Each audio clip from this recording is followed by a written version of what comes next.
And if you get that told that enough, you're going to forget everything else. You're going to forget that diabetes can be cured. You're going to forget that actually we should be trying to help people to lose weight, be healthy, go low carb, carnivore, whatever else you want to do intermittent fasting, go and exercise. You're going to forget all that because all you're having is just being bombarded with drugs. That's how you treat things. Drugs. Everything's drugs. The mere mention of lifestyle interventions like weight loss, exercise, diet is often in the context of it won't work. So basically don't bother.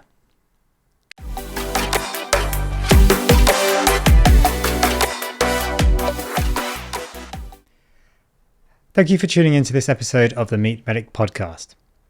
I'm Dr. Suresh and I'm a GP and certified lifestyle physician. And in this episode, I want to talk about why doctors seem to just want to prescribe medications rather than seemingly wanting to try and do anything else to actually fix the patient. Now, there's some doctors out there that are going to hear this and say, hang on, that's not fair. We don't do that. We try and help the patients. And that's true. But very often, from the patient's perspective, that's what they see. They go to the doctor and they see, here's a prescription. Why is that? Why do so many people complain that their doctors just don't seem to do anything else other than just prescribe a medication for them? Well, there's a few reasons why that might be. It greatly depends on who you see, for a start. But there's definitely a sense out there in the community, in the public, and I see it a lot, people complaining on social media especially, that their doctors just seem to just give them a prescription. Doesn't matter what they go in for. And often the criticism is, well, why aren't you actually trying to help me? Now, there's definitely going to be some doctors out there that just reach for the prescription pad very, very quickly. But there's others that don't. So why is that? Well, there's a few reasons why that might be the case. Now, the first one really is time. Time is a big factor in a consultation. Now, it depends why you've gone to the doctor. And let's assume, for the purposes of this talk, that this is about a kind of longer term illness, longer term issue. We're not talking, okay, I've got a chest infection or a throat infection. That might just need an antibiotic, a prescription, and off you go. So we're not talking about that. We're talking about longer term issues here. So time in the consultation, that's a big issue. That's a big driver as to why doctors just seem to just prescribe rather than try to fix it. The time it takes to do a really thorough, proper job is a lot longer than what a lot of doctors take. But why do they just not take longer then? Why do they not do a thorough, proper job? Why don't they take as long as it needs? Well, there's a few reasons why that might be. Here in Australia, where I practice, we are very much disincentivized from doing longer consultations. We are disincentivized in spending more time with the patient. And we are actively punished, basically, for spending longer with the patient. So that's a big driver away from spending time with the patient. When you're worried that you're losing money as a doctor, the longer you spend with the patient, or you just have to charge a lot of money. So the patient's even more out of pocket, which is another disincentive. So either way, somebody loses. And then we're actively punished if we spend longer with the patient. Now, Medicare, the government, they would say, no, you're not. No, of course you're not. There's rebates for higher consultations, for longer consultations rather. We don't actively punish anybody for going over. Yet you ask any doctor, they very clearly do. There is a very clear message from the government and our regulators, well, Medicare and the PSR, Performance and Standards Review, I think that's what it's called, that longer consultations are not acceptable. The hoops that you have to jump through to get away with doing a longer consultation, basically, they actively punish you for spending longer with the patient, which basically leads to a shorter consultation. Now, a shorter consultation, you can't do much. You really can't do a lot in those shorter consults. I mean, 15 minutes, it's barely enough time to say hello. I did a consultation the other day.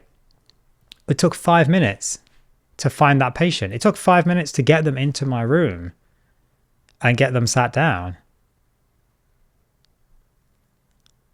This was a patient with severe issues, and that 5 minutes, that was a third of their consultation time just to get into the room. Now, I actually ended up doing a 45-minute consultation with them because they needed it. But there's absolutely no way that a lot of doctors are going to do that because they're actively punished. They're scared. They're worried about doing those longer consultations. So if it takes 5 minutes to get into the room, you've got 5 minutes to get out of the room. You've got 5 minutes for a consult. There's nothing. You can barely say hello. How are you going to get any decent consultation from that? And the problem then is, well, you really don't know what's actually going on with the patient. The patient really hasn't had any real time to explain anything. All you've really got is a very basic, oh, okay, you've got a few of these symptoms. Oh, here, take this tablet because it might help you. Sorry, you're out of time now. Most doctors are trying to just give them something, give the patient something that could possibly help. Now, if you ask me, that's a pretty terrible system. And that's why I don't work in that way. But a lot of doctors do because they're scared. They're worried. They're not allowed to spend longer with the patient. Well, we are allowed. We're just heavily disincentivized, let's put it. And it honestly takes a pretty brave doctor to actually spend longer with their patients. And this is pretty well documented across Australia. You ask any doctor that's working with lower socioeconomic areas or special interest areas like women's health, for example, mental health, these consultations take a lot longer. And yet they're then sent letters year after year saying, we're spending too long with patients. You need to stop. You need to do more, quicker, shorter consultations. Don't take more time. Don't do longer consults. Because the government wants to save money on their insurance. They don't want to pay as much to the patient. It's not to the doctor. It's not the doctor's salary. It's the patient's rebate. But the government doesn't want to pay it. So they actively discourage and basically punish doctors for spending time. The result? Doctors don't have time to do a good job.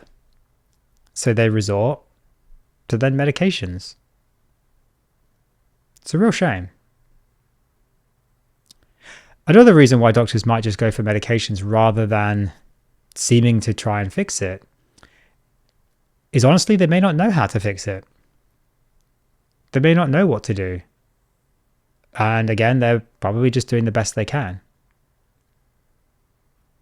The question then I'm sure some of you are going to ask is, well, why the hell does the doctor not know what to do? Are they not a doctor? Well, yeah, I'm sure they are a doctor. But not all doctors can be all things to all patients. And we all have our own special interest areas. Now, I work with a group of doctors who are very good. Both of my clinics, all the doctors are very good. But they all have their own special interest areas. We can't know all things all the time for all patients. With increasingly complex medical care, increasingly complex patients with increasing numbers of comorbidities, increasing numbers of chronic diseases, increasing number of medications, It's very hard to do all that in 15 minutes, 20 minutes even half an hour. My average consultation length is something like 39 minutes because I do like to spend that time with my patients, but it's a risk. The big thing here is learning how to manage conditions, learning how to identify conditions, and learning how to treat chronic conditions without medications. It takes a lot of time. It takes a lot of effort to learn that extra. We're not taught that in medical school. We're not taught that in training. We're taught how to get the patients in and out, how to prescribe something. We're not really taught how to actually fix people. And that is a massive failure of the medical training system. Now, this is in the UK where I train. I'm 99% sure it's exactly the same all over the world.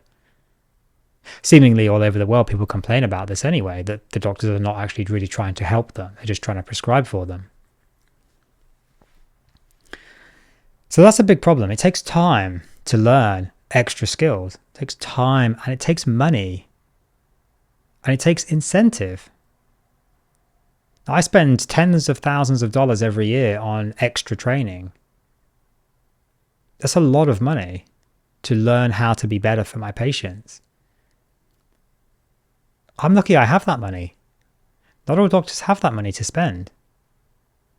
Despite what people think, not all doctors are super rich, especially GPs. Don't get me wrong, we earn a reasonable salary. I'm not going to lie, but we're not all as rich as people think. We don't all have tens of thousands of dollars to just spend on extra training. So that's a very big disincentive for learning as well, is the amount of time and effort it takes learning these extra skills. You combine that then with the disincentive to do longer consultations. You can see why there's a problem. Now, I don't really know what the solution is. I know what I've done, and that's to put extra money and time into training, into learning extra skills, like my board certification in lifestyle medicine, so that I can better help patients.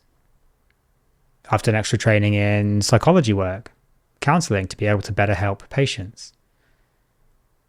But you can't force people to do that. It costs a lot of money, time, effort. People are busy, they're working, they've got families. It takes hours and hours. I mean, we're not talking a couple of hours here. You know, my lifestyle medicine course, I probably spent well over 300 hours. That's a lot of time. When you've got maybe a couple of hours a day at most of essentially downtime after work. It's a lot of time to ask your doctor to then give up to do extra training. And they have to pay for it. And then they're disincentivized and actively punished for then daring to spend longer with their patients. So you can see it's all a bit kind of pointless unless you're willing to risk it. Now, this is the crazy thing. You know, doctors like me, there's other doctors out there, I'm not special. We have to risk ourselves, risk our registrations, risk our livelihoods, risk our homes, so that we can then provide a better care for our patients. We have to run the risk of doing these longer consultations to give the patients better care, to give them the extra time that they need to do a better job for them. But we have to risk it. Why should we have to risk our homes, our livelihoods? Now that might sound ridiculous, and people are probably thinking, oh, what the hell is this guy on about? How come the doctor has to risk their home to help the patient? Well, basically, the government here in Australia, they'll quite happily turn around to you and say, no, actually, we don't think these longer consultations were valid. We don't think these rebates that we paid out, either to the doctor directly if they're bulk billing or to the patient, we don't think that these rebates are valid. We don't think that you should have done these longer consultations. We think you could have done it in 5 minutes, not 50 minutes. So actually, you can repay us now. But not just for that one consult that we think is not valid. No.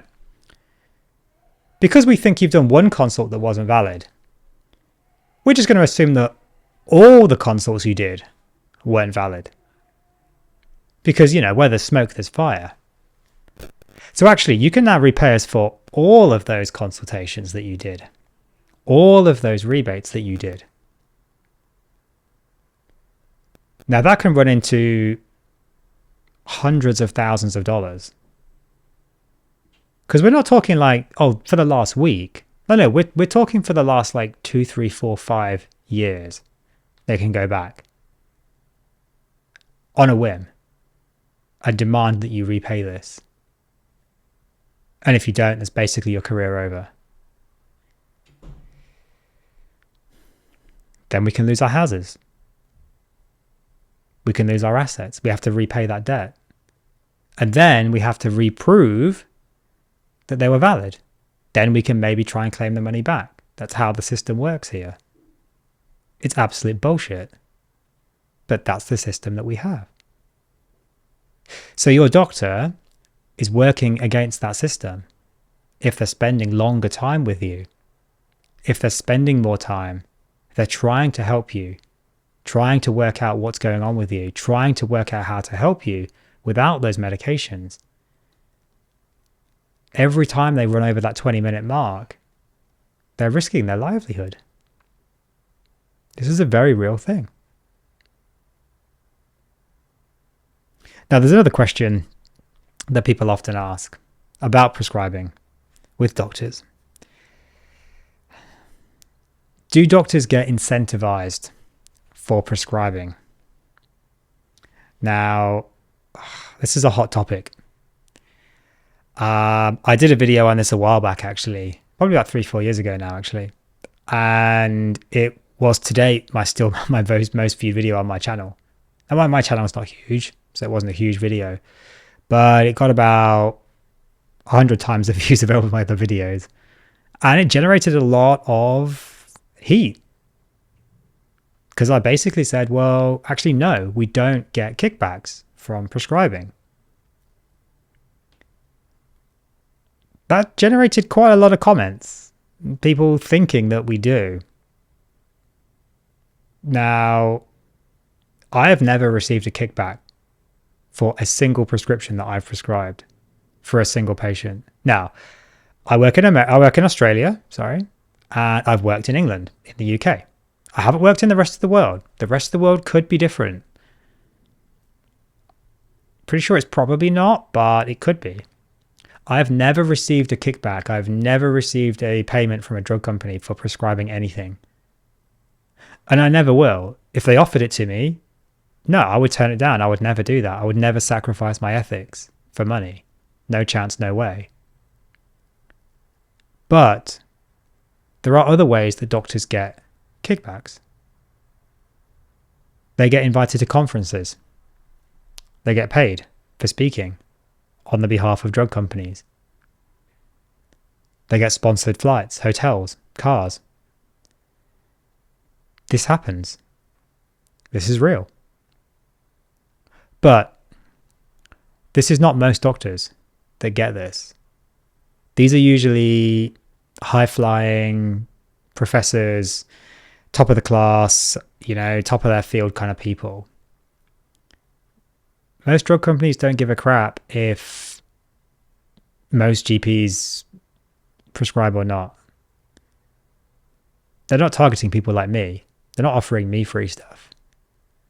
We can't even get free pens nowadays because it's seen as unethical to accept anything from a drug company. Much to a lot of doctors' annoyance, we can't get free pens. So we don't get kickbacks. As far as I know, no doctors do. At least not directly. Indirectly, yeah, look, there is some pressure to prescribe. There is incentive for some doctors to promote drug companies and their drugs. But most of us out there, we're not trying to do that. We're just trying to do what's right for the patient.